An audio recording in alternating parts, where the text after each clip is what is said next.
The day before the Prophet ﷺ passed away, he said this one key piece of advice. He said, "Ahsinu adh-dhanna billah. Ahsinu adh-dhanna billah." Always have good expectations from Allah subhanahu wa ta'ala. Always have the best of expectations from Allah.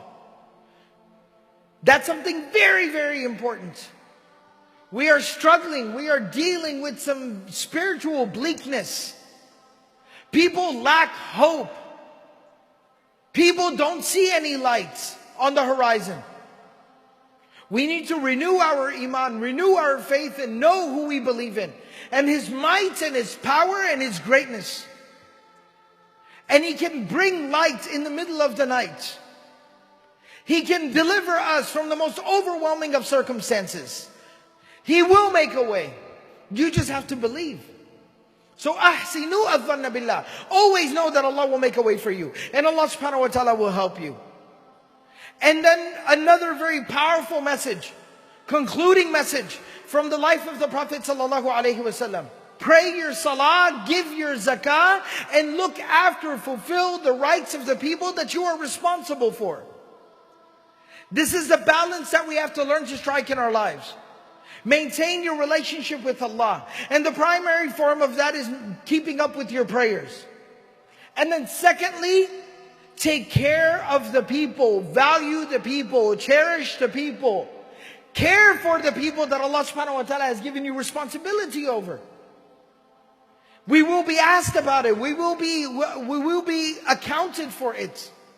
There is a reckoning that is coming. And Allah subhanahu wa ta'ala will readily forgive our indiscretions in regards to Him. But when we violate other people's rights, that's something that won't be so easily forgiven. We will be held to account for it. Fix your character. Repair your relationships.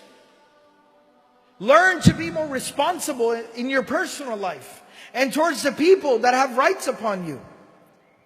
And lastly and finally, when the Prophet ﷺ, he went a week before he passed away, he called one of the other people, who was another freed slave. The Prophet ﷺ had freed him, and so he was very close to the Prophet ﷺ. He called him and he said, "Take me to Al-Baqiyah, the graveyard of Medina. I want to go pay my respects." His family was there. His children were there. His friends and companions were there.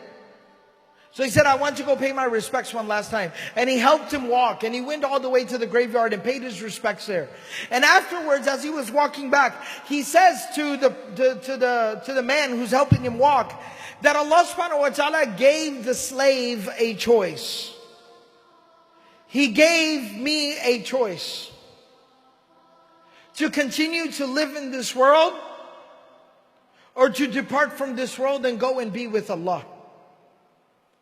And the man started to cry and he said, "Please tell me. I beg you. I will do anything. Tell me that you asked to stay. I need you to stay. We need you to stay."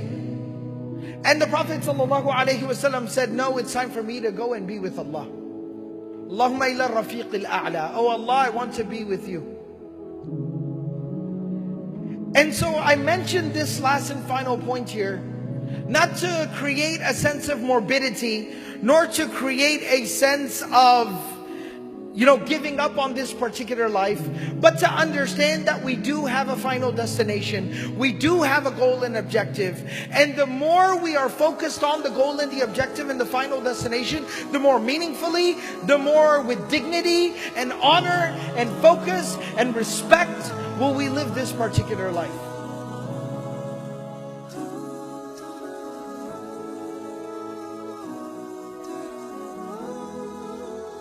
Oh.